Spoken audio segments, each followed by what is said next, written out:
No nii, nagu näha, siis täna on meil siuke vana Audi A4 siin testimiseks, aga jällegi ei ole tavaline Audi A4. Siin on põhimõtteliselt kogu veermik üle käidud, 29 tolli rattatreffid all, samuti siis katuseraam täiesti nullist ise ehitatud, taga lisatuled, et oleks pimedas parem tagurdada. Ees on katusel LED-paar, esistangel on LED-paar, auto kere on tõstetud sentimeeter ja lisaks siis veel vedrustust omakorda 4 sentimeetrit. Omanik ütles, et ta tahab seda autot veel 3-4 sentimeetrit tõsta. Auto väljad peaks olema Camaro väljad.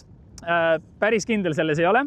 Tsentrirõngad on 3D prinditud ja lisaks on siis adapter flantsid 2-3 sentimeetrit, kuna muidu need lihtsalt ei mahu siia auto all ära ja ei saa üldse need panna siia. Väga huvitav auto, millega liigelda.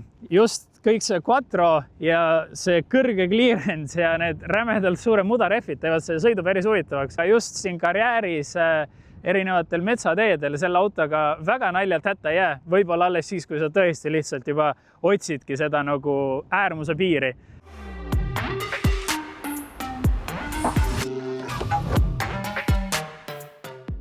Et jah, omanikul on ka päris mitu huvitavat seika olnud, kus on põhimõtteliselt külje peale kinni jäänud ja nii edasi. Aga selle jaoks auto tehtud on. Ja õnneks on ka ilmaga täna vedanud. Võib-olla mitte kaamerameestele ja mitte mulle, kes külmetab siin, aga just see, et igal pool on just täpselt piisavalt igasugu lompe ja muud jama, millest seda autot testida. Ja selle jaoks see auto tehtud on. Omanik ise ütles ka, et minge sõitke, kus iganes tahate. Kogu see ehitus on circa 1000 eurot kokku läinud maksma.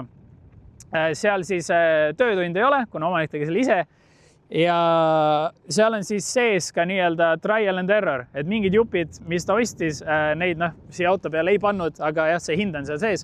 Hinnas ei sisaldu siis katuseraam, mis ta nullist ehitas ja samamoodi ka need LED-paarid. Aga kõik see veermik osa, kõik need jupid, see on seal hinnas sees, et minu arust päris väikse hinnaga ülihuvitav auto ja näete juba ise lähemalt, et mida see auto suudab.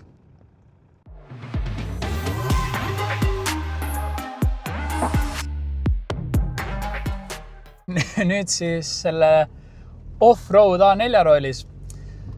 Mõned numbrid veel. Auto on siis aastast 2000.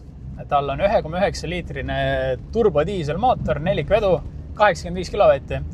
Aga nagu enne sissejuhatuses öeldud, siis tõsiselt see mõnusa jõuga on. Isegi arvestades, et tal on see jõhkralt suur ratas nüüd all. Et isegi sellega ta liigub täiesti ilusti edasi. Et ilmselgelt mingid, ma ei tea, kiirendusvõistlusautod sellest ei ole pointi otsida. Et sellel ikkagi see sihtotstarve on täiesti teine. Ja päris mõnus auto, millega siin Tabasalu külje all karjääri kõrval liigelda, et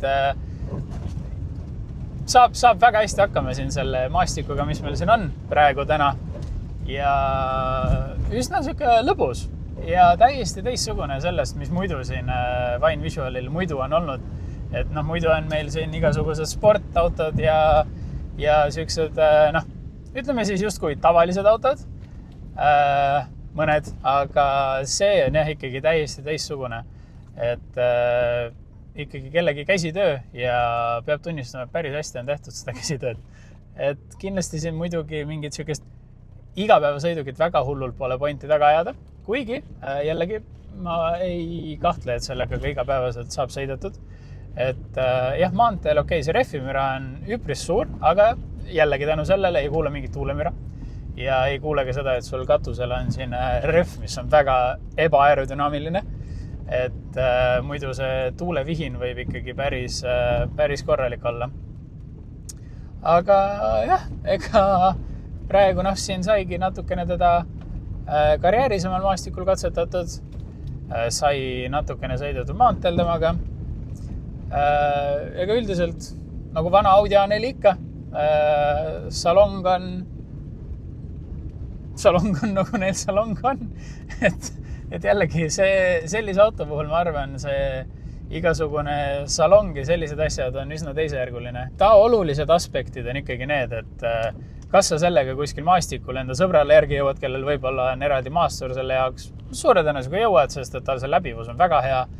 Ja pigem jah, sellised igasugu salongi mugavused ja asjad on veits teisejärgulised, kuigi jällegi ilusti soojaks ta läheb, nahksisu on olemas, et ka selle koha pealt on päris mõnus.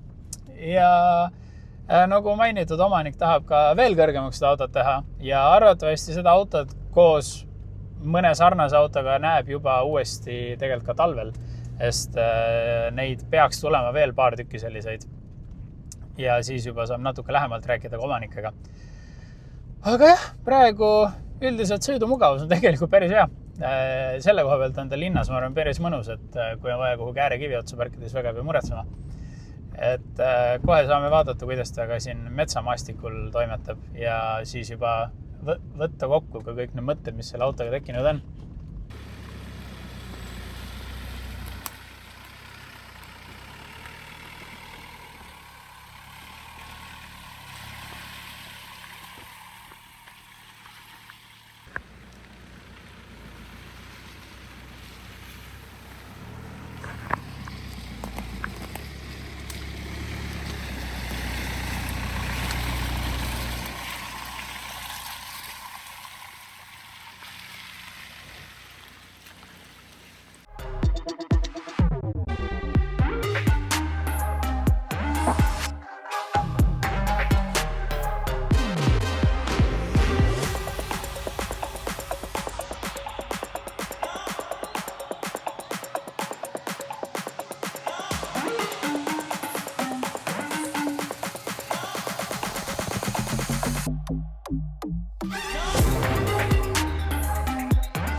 Nii, ja nüüd, mis mulje teevad siis selle 2000 aasta Audi A4-ga? Ma arvan, et kuna see on nagu näha, siis väga palju elu näinud selle paari tunniga, mis me filmisime, siis päris head mulje. Tavalise Audi A4-ga seda kindlasti saaks. Et sai jah korralikult testitud teda nüüd siis metsas, sai testitud teda korralikult karjääris, sai testitud teda ka maanteel ja kui sa sõidad kuskil metsas või karjääris, siis esiteks kõigepealt hinda riski, sest see auto ei olnud nii must circa 30 minutit tagasi, me jäime kinni. Ja teiseks kindlasti naudi, sest see on täiesti omamoodi lõbus, omamoodi huvitav kogemus.